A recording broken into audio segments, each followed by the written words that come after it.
Hi, it's Mel from Wildly Curious here, and today I'm going to show you how to turn this into this using this.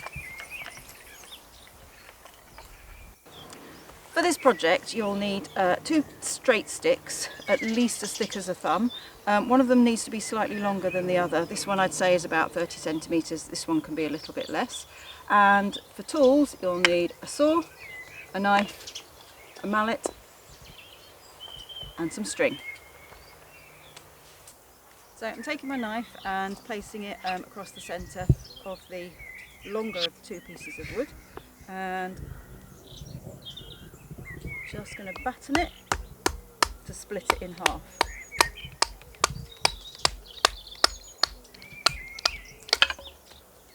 There we go. If the split goes off to one side, that doesn't matter too much, so long as the split starts off in the centre, that will work fine. Now make a pen mark a little bit in from the end of your piece of wood, like that, and the same on the other one, and then out that far. We need to carve out this part here, and to do that we're going to have to work with the knife going that way and then turn the wood round and go that way. So it's important that you leave enough space here so that you can hold it and your fingers aren't too close to where the knife's going to be. So using a push cut, so that's using the thumb of the hand that's holding the stick, I'm going to begin to gouge out bits of wood like that, then turn it round and take off some more. And we're going to keep doing that until we end up with a nice sort of eye-shaped, half eye-shaped groove here in the stick.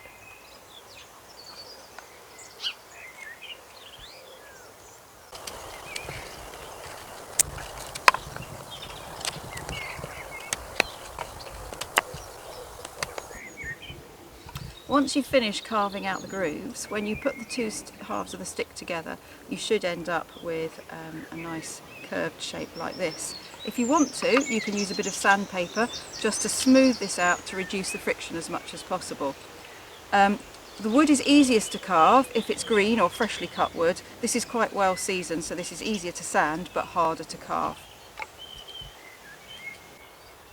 Now take your other piece of wood and lay it across the groove in the other one, with a fair amount sticking out the end again. For the same reason as before, you're going to need to hold the stick from that end to carve out a groove here. I'm going to put a line across here, just slightly wider than this piece of wood, and then work it all the way around.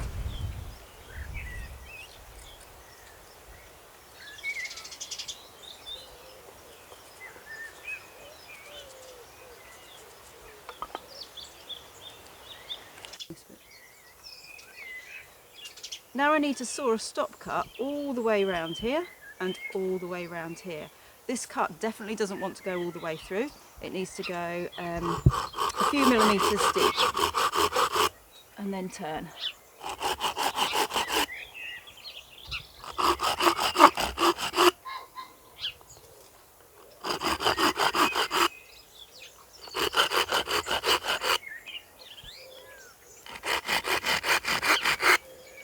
And then the same again.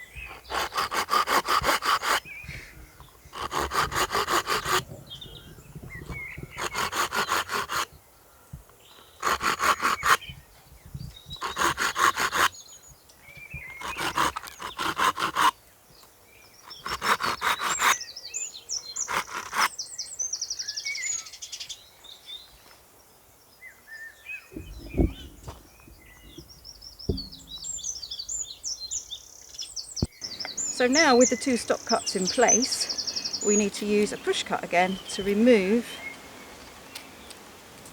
the wood in between the two stop cuts, so that we just are left with a spindle.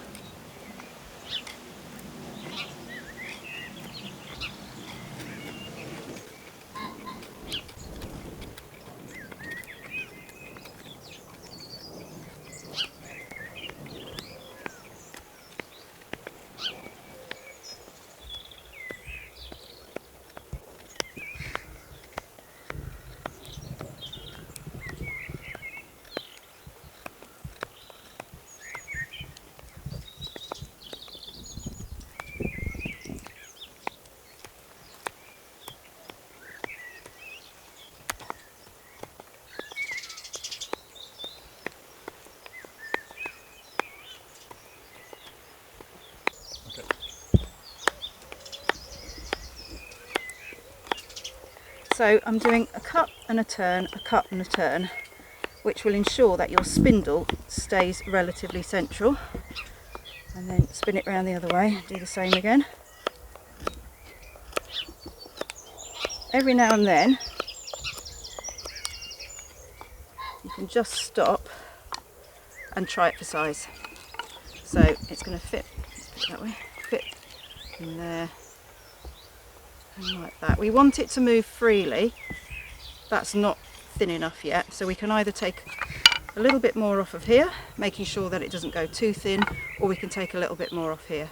I'm going to take a bit more off my spindle so that it fits comfortably into the groove.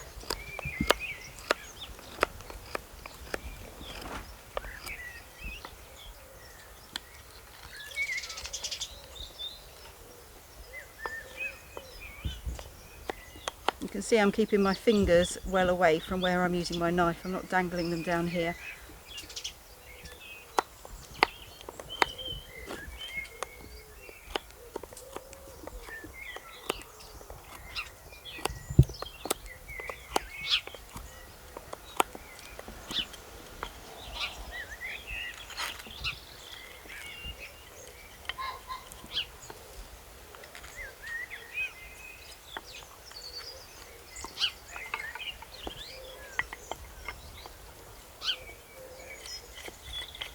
That's better. I'll probably just tidy that up with a few more knife cuts or with a piece of sandpaper.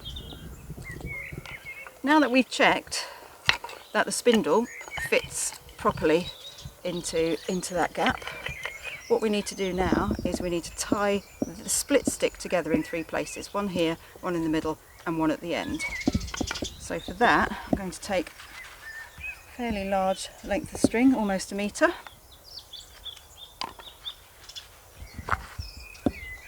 And then we're going to tie these together. I use a whipping, but to be honest you can use any nice tight knot that you want.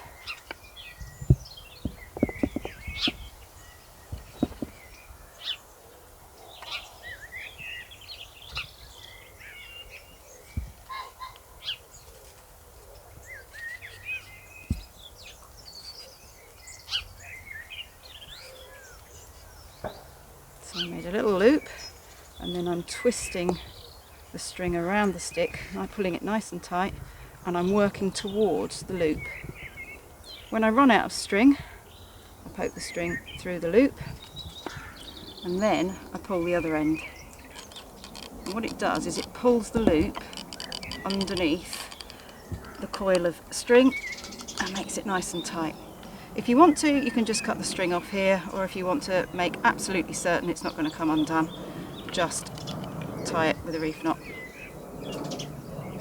This is jute garden twine. It's really hairy, so there's a nice lot of friction there and you can get your knots really tight.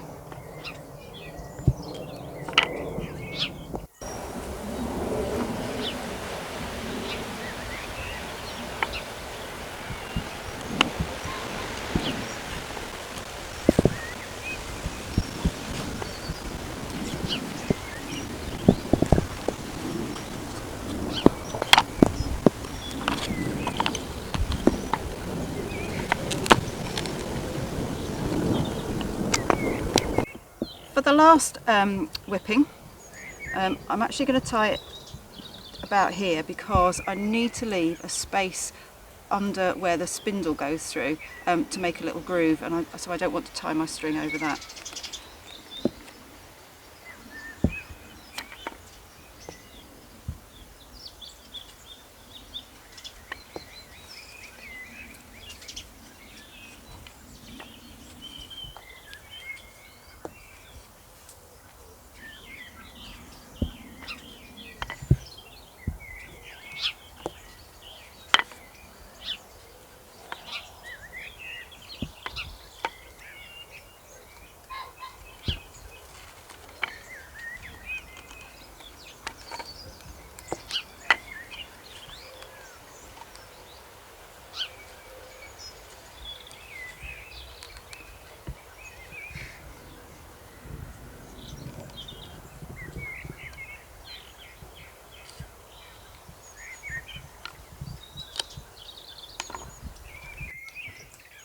So now we want to carve a groove about that far away from the spindle. So I'm just going to turn that round,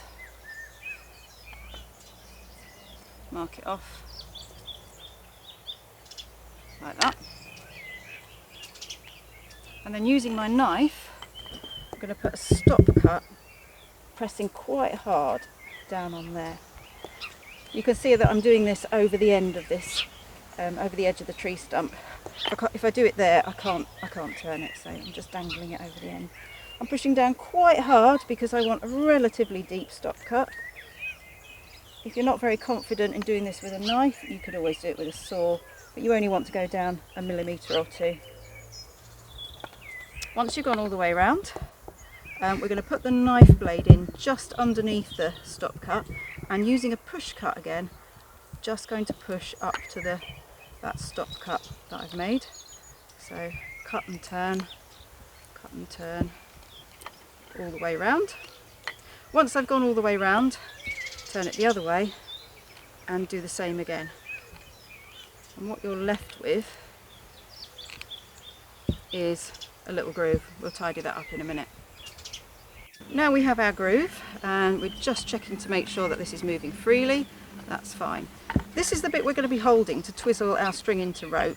So if there are any knots or rough bits on there, you might want to remove them at this stage, just so that it's more comfortable to hold.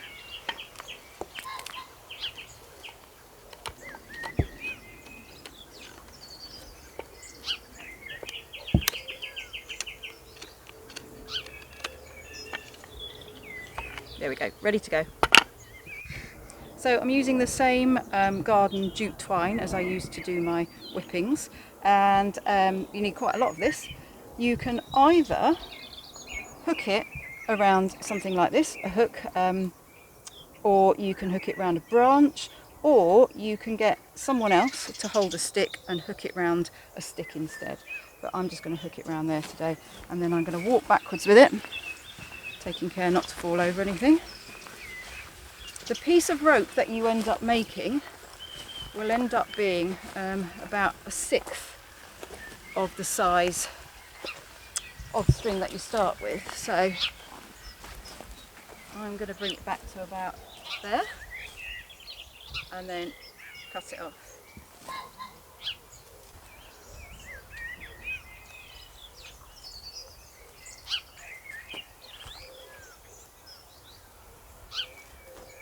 Okay, I'm just going to double overhand knot in the end of the string. So what we now have is a loop, a long loop, which is attached to a hook at the end.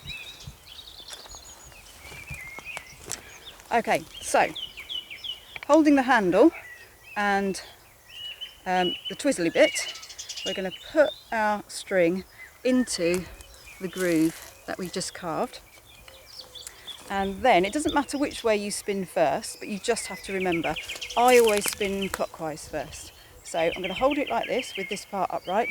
I'm going to knock it to the right, and then I'm going to start to spin.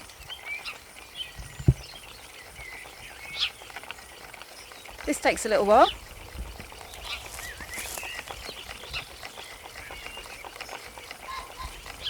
And you need to keep doing this until the two pieces of string are quite tightly twisted around each other. Every now and then have a stop and go and check the middle of the length of string and see what it's looking like. So I've been twizzling for probably 3 minutes, and what happens now is the string is twisted quite tightly together, and if I walk forward slightly, I can tell if it's ready for the next stage because, yep, there we go. It will begin to do that. It will begin to kink up. So I'm just going to pull that out like that. And then I'm going to grab the string and I'm going to walk back towards my hook.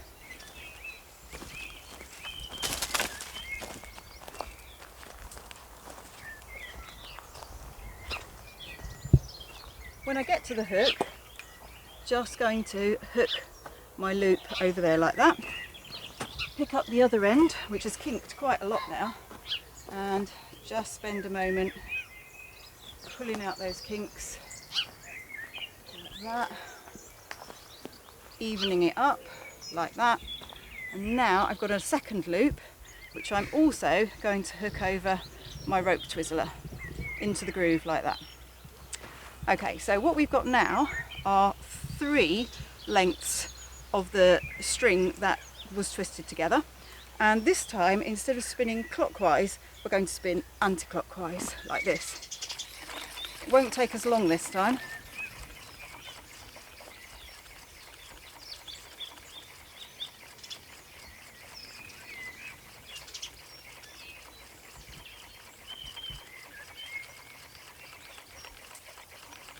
Every now and then stop and have a look at it. That's working nicely, but we need a few more twizzles. If at any point the string pops off the end of this, just put it back on.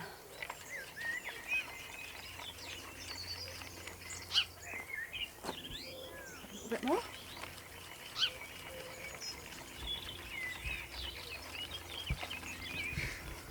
So you can see that the length of rope that we're ending up with is quite a lot shorter than the string that we started with. Okay, so that's really quite nicely twisted now. And to remove it from the rope twizzler, we might just have to twist it back on itself to slide it off, like that.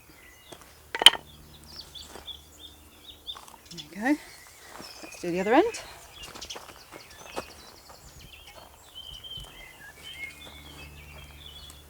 And what I've got